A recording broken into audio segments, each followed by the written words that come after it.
Hvað sem við gerum á 50 þá að forvitnast örlítið svona það sem að gerast í sveitafélögunum hér á Suðurlandi og hún á línunni hjá mér, Barbara Guðnadóttir, menningarfulltrúi í Ölfusi. Góðan og blessaðan daginn. Góðan daginn. Hvað nú að frétta af ykkur og hvernig komið þið undan óveðrinu, henni dittu, blessaðri? Já, við komum alveg ótrúlega vel undan því. Við erum alveg bara mjög sátt við hvað bara allir tóku vel við sér og það var greinilega ekki mikið af lausa dóti sem að gætt fókið af stað. Ég veit að þið voru búin að taka mjög vel til á bryggjunni. Það náttúrulega skiptir miklu máli að allir bátar séu vel festir og það sé ekkert laust og svona allavega það þurfti ekki að kalla út slysavörnarfélagið. Já, það er nú gott. Sem er, algjör, gott og bara frábært. Einhver hafði spáð því að jólatréð hérna Ráðhústorginu myndi fara á hliðina en það stóð veðrið af sér, það var reyndar ekki ljós á því morgun eftir óveðrið en það er komið ljós á það núna. Já, það er nú frábært. Ég er kátt með þetta. En hvað er annars að frétta af ykkur? Við erum bara, það er bara allt að gerast. Nú getur fólk farið að bara svitna yfir öllu því sem er framöndan hjá okkur. Ég var einmitt að setja inn á Facebook síðan okkar menning og viðburður í Ölfusi og Þorlákshöfn. Allt sem er bara núna næstu daga. Ég er nýbúin að setja, eða við hitta starfsmenn á bókasafni, við erum búin að setja upp jólasveinan okkar. Það var starfsmaður hérna á bókasafninu sem tók sér til að prjónaði alla jólasveinana og grílu og leppalúða og jólaköttin. Og sveitafélagið keypti þetta af henni Guðfinnu sem að bjóða til og þetta prýðir bókasafnið hver jól og þeir eru komnir upp. Þetta er óbúslega skemmtilegt. Æ, frábært. Þeir eru bara stórir og þeir eru bara í sínum sauðarlitum og eru rosa flottir. Æðisleg hugmynd. Já, þetta er bara alveg dásanlegt. Þannig að ég hvet bara fólk að koma með börnin hingað að skoða. Þannig er að fara yfir nöfnin og hvað þeir eru að gera. Því þeir eru náttúrulega, þeim er stilt þannig upp að þeir sinna sínu hlutverki og finna það standa fyrir. En svo erum við að fara að opna sýningu klukkan 6. Það er kona sem er að fara að sýna sér nýja hlið. Hún er best þekkt sem líkamsræktarþjálfari, Sigurbjörg Arndal, betur þekkt sem Sibba. Hún er sem sagt, hefur verið að mála myndir og ég rak bara augun í það það er kannski 2 ár síðan ég sá að hún var að mála eitthvað. Og er búin að liggja á henni að fara að opna sýningu, sýna hvað hann að gera og hún ætlar að láta verða því núna. Og ég veit að fólk verður mjög undrandi. Þetta eru óbúslega flotta myndir. Já, hún er búin að vera svolítið dugleg og ötulug í ýmsum málum þarna í sveitafélaginu. Já, algjörlega. Og þau eru ekki búin að búa lengi hérna. Ég held að þau eru búin að búa hérna í einhver kannski 6-7 ár en þau eru búin að gera ýmislegt fyrir sveitafélagið.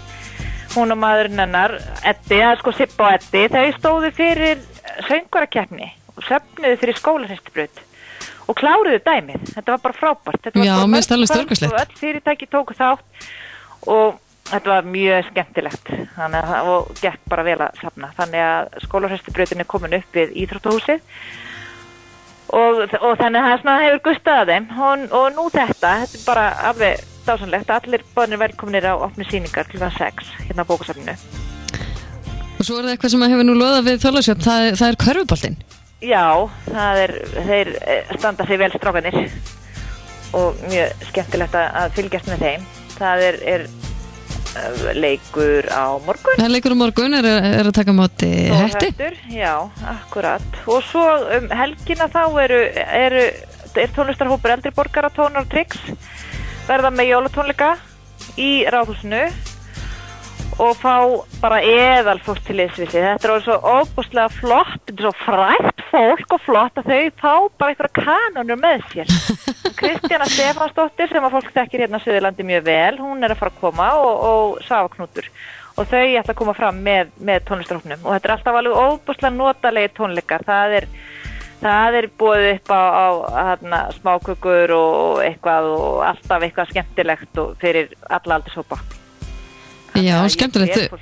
Þau eru líka orðin svo flottu duett saman, Kristjana og Svafa Knútur. Já, fyrir utan það, þau eru bara dásanlega manneskjur og frábæri tónlistamenn. Já, þau hafa verið að koma fram saman og náttúrulega gefið út diska, þannig að það er bara, þau kunna þetta. Já, nákvæmlega. En svo sá ég meitt á dagatalinu það var skráðað að vera í bingo lúðrasveitarinnar í næstu viku. Já. Þann 16. desember, það mitt bingo hér í kvöld í Vallaskóla, alltaf gaman að bingoum. Já, og þetta bara, það bara hlutur af aðventunni að fara bingo. Það er páskar og svo eru jólin og þetta bara skemmtilegt að fara bingo. Ég mjög svo. Það bara gaman, rifið upp. Þannig að það er alveg nóg að gera og að því þú myndist á aðventudagatali þá getur fólk þetta aðventudagatali fyrir Ölfusið fylgdi bæjarlífi sem er blaðið okkar sem kemur út einu sinni í mánuði, kom í síðasta blaði en það er líka hægt að ná í dagatalið á VF Ölfus, bara hægt að finna það á forsíðunni. Já, nákvæmlega, ég var að mynda að prenta þetta út rétt á hana. Það er gaman að hafa þetta og geta fylgst með því sem er framöndan.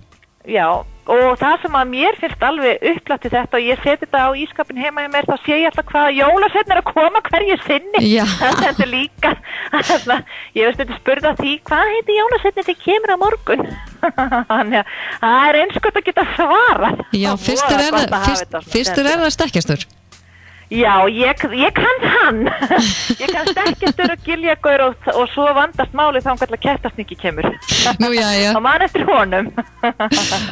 Það er mjög ágætt að hafa þetta hjá sér. Já, og að gera fara að prenta þetta út og setja þetta upp einhver staðar af því að þeir fara nú að kíkja við blessaðar kallanir. Já, og svo líka að gera að kíkja með börnin og bókasafni og lesa til jólasveina. Já, það er nú ekki amalegt að skoða gömlu góðu bækurnar. Já, akkurat. En bara gaman að heyra í þér og ég, eins og ég segi, ég hvet fólk til þess að skoða vel dagatölin og skoða það viðbröð sem að framöndan eru. Akkurat. Flott mál. Allt í fínu, segjum þetta í bili. Bestu kveður. Já, bless.